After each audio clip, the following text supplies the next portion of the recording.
Hey, what's up, everyone? It's Lucy here. I am joined by Cam. Hey, Luce. Now, Cam, we have just got back from the holiday break, and I have spent a lot of that time playing Hearthstone, Excellent. which has been excellent. But what I've discovered is that there are basically a handful of decks, new decks that have kind of grown in popularity, I suppose. That you keep running into. That I keep running into, and I am one of those Hearthstone players. I'm very impatient, and I sort of don't really spend enough time learning the ins and outs of these archetypes, and instead focus far too heavily on my own play. Sure. I think most players do that. Right. Well, it's at least initially. It's definitely to my detriment, because I keep sort of heading back into the sort of 17, 18, 19, 20 in the ranked matches. You fall into the same traps. Yeah, absolutely. Yep. Every time. So basically, I just wanted you to walk me through one of these today, which is Aggro Shaman. Yep. And just basically teach me everything that you know. Okay, that's not a huge amount. I think the idea of this video is to introduce people to the different archetypes. So yeah, we'll look at Aggro Shaman today, and then we'll do some others, over the next few weeks. Yep. So I haven't played a huge amount of this, so I've just dipped into it to get a feel for it, because it's one of the strongest decks in the metagame right now. Yep. So what I'm going to do is, rather than teach you the specifics of different matchups and the minutia of what you have to look out for, I'm just going to give you broad brushstrokes of how the deck works, what you're trying to achieve, and then I've recorded a couple of games that we'll hop into and just chat while we look at some of the plays. Excellent. So we'll keep this kind of section quite brief, because the games illustrate a lot of what we want to talk about. But the basic idea is it's kind of a dual deck, right? It's got a lot of burn, so a lot of spells that do direct damage, and then it's got a lot of low-cost minions. So what you essentially want to try and do is start the game by drawing into your low-cost minions, get on the board, start putting pressure on your opponent, and then gradually draw into your burst in the form of like Doomhammer and various spells, because you've got some really, really potent spells. You've got Crackle, you've got Lava Burst, and then you've got cool things that you can do like Lava Shock. So you can overload yourself to buggery and then just get rid of it all and keep going. Yeah, I think that's one of the things that I've sort of struggled to understand, is exactly how this deck uses overload in such a critical. Anytime you're playing Shaman, you always have to think about what's going to happen if you play cards that give you overload, that make you overloaded, what your next turn or 2 turns is looking like. For instance, if you've got Doomhammer in hand, you almost never want to overload on turn 4, because you really want to play Doomhammer in this deck as early as you possibly can, because it just represents so much damage. And then if you compare that with a Rock Biter, that's 10 damage on 1 turn. Yeah. Just from those 2. So yeah, you really need to manage overload, but what's kind of cool about the deck is that you can use overload to your advantage to some extent. So for instance, you've got the Tunnel Trog in here, which is the new Shaman 1-drop. And so playing that on turn 1 means that you can then play something with overload, say a Totem Golem on 2, and then buff the Tunnel Trog up. And so you can kind of plan your turns out to buff this guy up and make him a threat that your opponent has to remove. Yeah. And anytime your opponent kind of has to waste resources, removing a 1-drop, that's a good thing for you. So yeah, and then you've just got other cards that haven't seen a huge amount of play, like Ancestral Knowledge. Draw 2 cards for 2, but then overloads you for 2. So not great, but hey, if it buffs your Tunnel Trog up to a 3-attack minion, so let's say you're playing against the Priest, if you're worried about them playing a Northshire Cleric into your Tunnel Trog, which means that they can then knock into it and then draw a card in the following turn, you can play Tunnel Trog on 1, and then you can go straight into Ancestral Knowledge on 2, which buffs that up to take it out. Yep. And then you've got a couple of additional cards in your hand, and away you go. So this is I got this list from Tempo Storm's website, from their meta report. But there's a few other kind of, there's always variations that you can, there's always changes you can make to try and address the matchups that you're facing online. So the one that we're going to watch me use is one where there's the Knife Jugglers have been swapped out for Whirling Zapomatics. There's a Harrison Jones to deal with enemy weapons. and there's a Stormforged Axe, and they're in place of Abusive Sergeants, I think, and that's just so you've got like a little bit more versatility in the early game. So this was actually a suggestion in the forums on that site. Right. So thank you to Superman 1001, I think it was, Yep. who suggested these changes, because these have worked out really well for me. And before we look at the third list, let's quickly say Safinley, such a star. Such a star. You'll see how effective it is. Shaman, right? Like. Yeah, exactly. Especially aggressive Shaman, you very rarely actually want to use your hero power. Yeah. That's just a waste of mana. Then the other list I thought I'd just really quickly show you is Kalento's. And this is like much more kind of AoE focused. He's got 2 elemental destructions in here, which will just, if your opponent builds up a board, you just eradicate it in one turn. Yep. And if you're lucky enough to be holding a Lava Shock in your hand, well, if you play it on 5, you can just get rid of all that 5 overload. Then he's also got Lightning Storm in here. He's got Antique Heal Bots. So this is a deck that expects to go a little later. So it just doesn't have the same early game in terms of minions. Right. So I've played a few games with this, didn't have a huge amount of success with it, but I think this version requires you to think quite differently to the other version. So it's about getting in the headspace of what the deck's trying to accomplish, why Kalento's made the various changes he's made. So yeah, that's just another option there. So let's just hop into a game and you can see it in action. Fantastic. Okay, so what we're looking at here is a bit of a beatdown, because in terms of Aggro Shaman's matchups, Control Priest you're pretty heavily favored against them, just because you can just rush them down. Yep. You know, they might be able to heal, they might have some board clears, but you know, Control Priests tend to be relatively greedy, and they also tend to be pretty reactive. So if you just get enough damage in with your minions early on, you can just finish them with spells, and there's just not that much they can do about it. So you're going to see, like, in this game, why Shaman's heavily favored. In terms of other matchups, so Control Priest is favored, Freeze Mage is favored. Yep. Because Freeze Mage is just trying to stall out the game. But if you get to a certain point, you can kill them with Burn. So there's not much they can do. So there we go, Tunnel Trog on 1. And what I'm thinking here is that I'm going to play the Whirling Zapamatic on 2, and then into Feral Spirits on 3. So I'm just kind of thinking, the Whirling Zapamatic is going to be kind of hard to remove. And if he spends removal on it, then you know I can play the Feral Spirits. And so that's kind of shutting out the option to play Doomhammer on 4. Yep. Because I'm going to be overloaded. So that's a concern, but like I'm kind of looking at this situation going, you know what, this just represents like too strong a board to not do this. Yeah. Because playing the Feral Spirits buffs the Tunnel Trog up by 2. Right. And so that's 9 damage, just bang. Yeah, see, this has happened to me many times. Yeah, yeah. Many times. And by then, I'm practically conceding. But I've played right into pretty much what he wanted me to do, even though he's taken a lot of damage, because he's got the Soul Priest and Circle of Healing combo. So he just erases my board. Yeah. But that's kind of a risk that, you know, you've got to be prepared to take sometimes. Yep. And this kind of presents an interesting question here too, which is, if you leave the Soul Priest up, he can no longer heal himself. So I played a game earlier where I just left the Soul Priest on board because I was just trying to get to the burn phase of the game, and I didn't want him to be able to heal, and I thought I could take any damage that he was dishing out. But in this instance, I decided that he'd just be able to run the Soul Priest into any of the minions that I put on the board anyway to get rid of it so he could heal himself. So I figured that I'd just take care of it and try and establish my board. And now this is the point in the game where I'm just like, you know what, a 3/7, that's just so hard to remove. I could, but I'd have to spend a whole lot of resources to do so. So bugger that. I'm just going to hit him in the face. Yep. Because what's he going to do? You know, it's a 3/7. He, you know, if he really wants to draw a card, he can draw a card. Yeah. But we're not going to win or lose this game on card advantage right now. I just have to rush him down. So he's able to clear that minion, but he's not even able to heal his own minion to draw another card because he's too scared of dying. Yeah.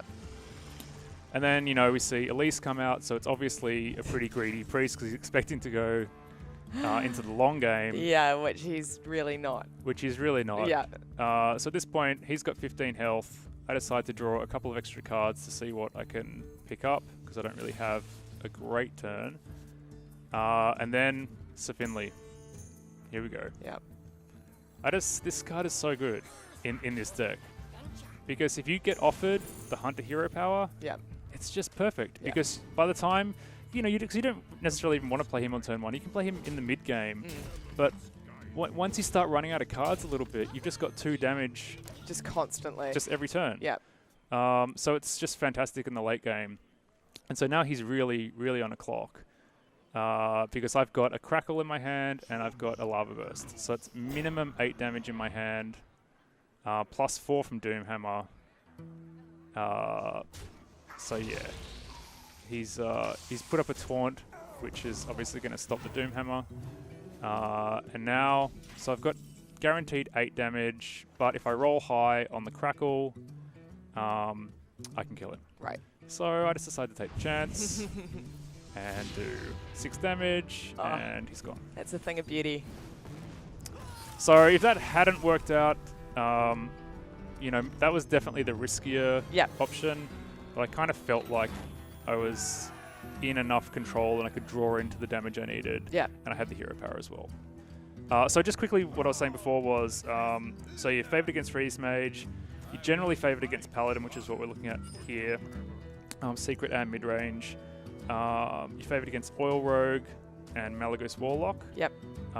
You're okay against various Druid builds and Zoo Warlock, and you struggle a bit against Reno Warlock because there's so much heal in those decks. Right. Patron Warrior and Tempo Mage.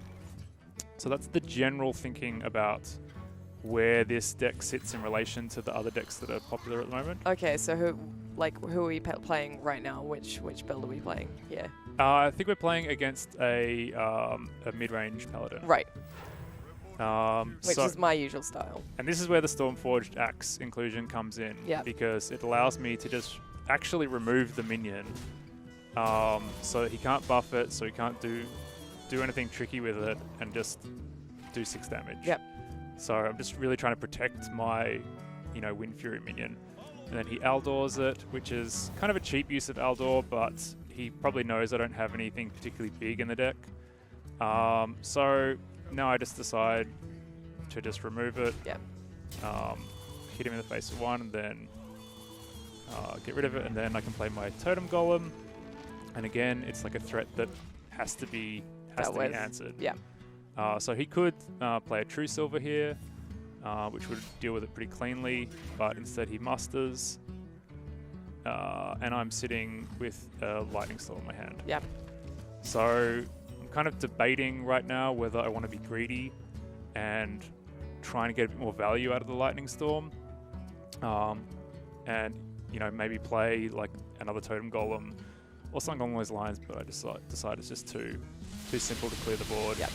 I mean, I could have almost cleared the board, but this deck is just not about.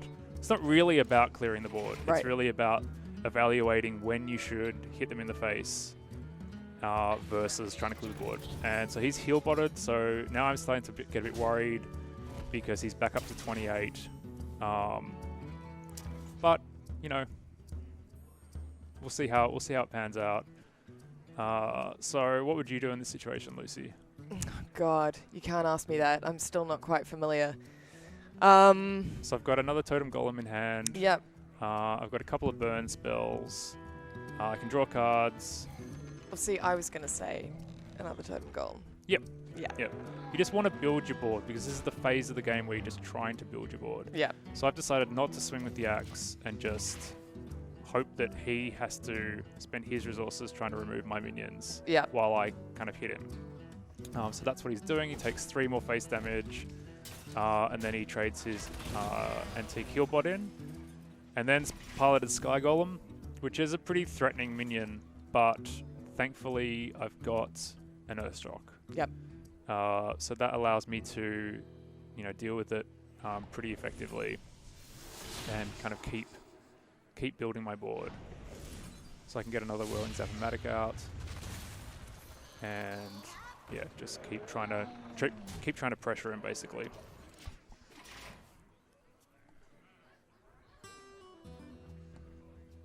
So yeah, Consecration. it's a kind of pretty ineffective consecration. I mean, he saves 6 damage by doing that. Yep. So it's arguably worth it because he knows that I'm not going to be overloading the board with minions, so he might as well just use it. Yep. And then I draw into another lightning storm, but you know, it's not worth playing here because you're just not getting enough value out of it. So I just decided to draw some more cards. And Tunnel Trog. Okay, so I decided to see what I get with the hero power. Alright, and so that, Nicely done. yeah, so that kind of influences my decision making because, you know, it's just a mini wall that gets put up that he has to go through.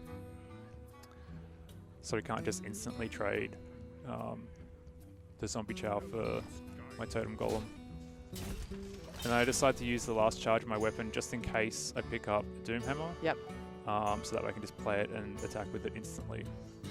And so he's kind of scared because he's using his True Silver to take out the 0-2 Taunt so he gets the full heal for 2. Right. It's interesting that he pulled Zombie Chow just then. It's what? It's interesting that he pulled Zombie Chow just then. I'm always fascinated that he traded it? No, that he played it. I'm just like, I'm always fascinated when someone plays Zombie Chow like later in the game. No, but he's trying to go longer. Right. So he doesn't really care. Yeah. Because he's hoping he has enough heal in his deck to just gradually I just run out of steam. Yeah. So anyway, I was lucky enough to draw Harrison Jones just after he'd used 1 charge of his True Silver. Yeah. So I got rid of his weapon by playing Harrison. And this is like a super tricky turn here because Tyrion's just the most threatening enemy. I've used my my silence, so I have no way to get rid of it without giving him an Ashbringer, which is the weapon that is the death rattle for Tyrion. So at this point, I'm just like, man, I think I'm just going to lose this game. Yeah. So I'm just evaluating what my options are. I've got to get rid of the Divine Shield. Then I've got to do 6 damage. So I figure I might as well try and buff up my Tunnel Trog because I'm going to play some Overload cards. I can't remember whether I hero power to try and get spell damage. No. So just try and remove some minions. There we go. That's what I'm doing. So I just decide to just take 6 to the face. Yeah. And then I ignore the minion. Yep. Because I've got him down to 12. And I've got 8 damage in hand. Plus I've got 4 from the Doomhammer. Yep. So I've technically got lethal. But then he lays on hands. And that's the thing about this deck is you actually do give your opponent, because in the later game you may not have that many minions on board, you do give your opponent the chance to play cards like lay on hands or sprint or whatever and restock their hand. So now I've got 11, 15 damage in hand. So I decided to roll for a spell power totem. Because then I would have 14, 18 damage. And I don't get it, but that's like the next best thing probably.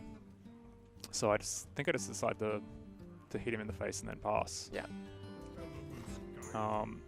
Because he's got 7 damage. He's representing 7 damage, but he has to go through the taunt. So that means he can get me down to 4 just off the bat. So I just figure, it's, you know, there's nothing else I can really do because you don't want to just use your burn unless you've got lethal for the most part. Yeah. So this is where it gets really interesting. So he plays a Murloc Knight. Yeah. Then a Knife Juggler. And actually, the combo. That was the wrong order. Oh, it was the wrong order. Because if he played the Murloc Knight... Yeah, you're right. And watch this. This costs him the game, actually. Because he... he would have killed me. Yep. But he didn't. He actually would have killed me. And so now I need to do 16 damage, and I've got 11, 15 in hand, but then I get a spell power totem. Amazing. And so, goodbye. Yeah. So oh god, that's just the kind of mistake that I make. Yeah, I know, it's a huge one. Yeah, but it's so easy to make. Ordering is so crucial. So easy to make as well, though. And that's the way with this deck is, like, a lot of the time you do get right down, you're almost dead. Yep. But you're just trying to eke out enough damage to finish them off before they can finish you off. Yep. And so that's Aggro Shaman. That is wonderfully enlightening for me.